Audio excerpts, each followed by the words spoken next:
la saveur divine.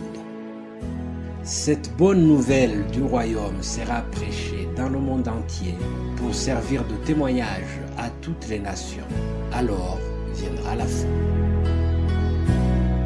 Préparation et présentation, Immaculée Nyiraneza.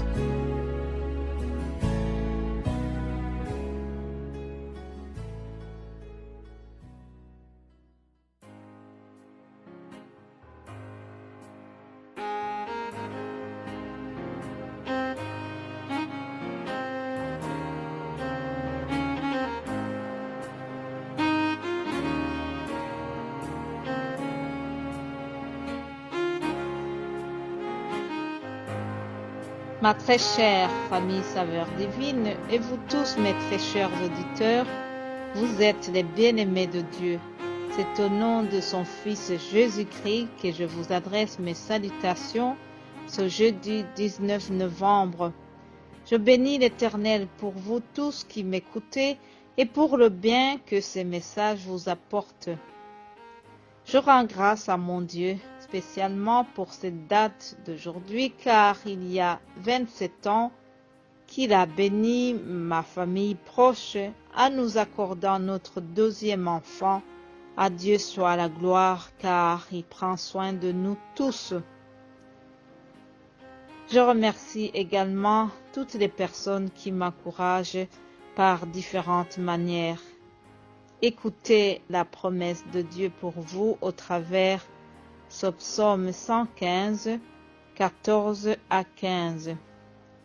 L'Éternel multipliera ses faveurs à vous et à vos enfants. Soyez bénis par l'Éternel qui a fait les cieux et la terre. Fin de citation. Amen. Continuons notre thème sur l'adoration. J'attire votre attention sur une chose, c'est que le diable est un grand ennemi de l'adoration. La parole de Dieu nous met en garde, mes amis. Nous avons un exemple dans l'Ancien Testament, le livre d'Exode. Il s'agit de cet épisode où, pendant la montée de Moïse au mont Sinaï, Aaron, son frère, a cédé à la pression du peuple d'Israël.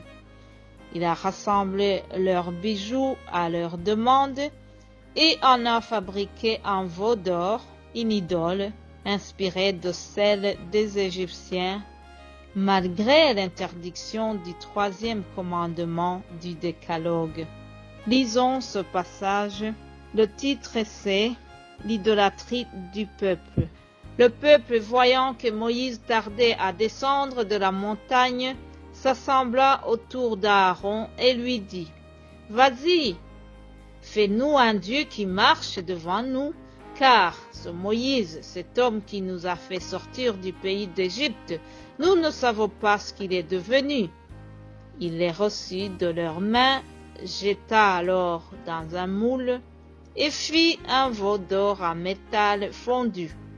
Et le peuple dit « Israël, voici ton Dieu qui t'a fait sortir du pays d'Égypte. » Chers amis, je ne peux pas dire Amen à la fin de cette lecture. Ce passage constitue l'événement qui, selon moi, est le plus abominable, le plus déplorable et le plus ignoble qui soit décrit dans le voyage du peuple d'Israël vers la terre promise. Oui, l'être humain oublie vite les bonnes choses et il a tendance à garder les mauvais souvenirs.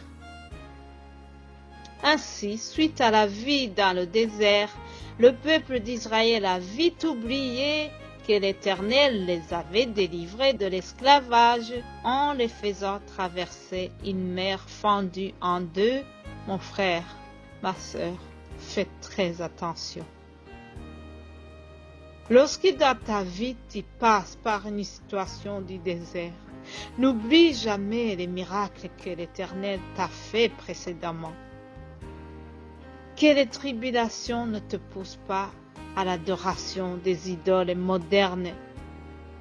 Quand le diable vient te parler, tourne-lui le dos et parle à ton Dieu. Dis-lui Seigneur, mon enfant ou mon mari est malade, mais je sais que tu es Jéhovah Rapha.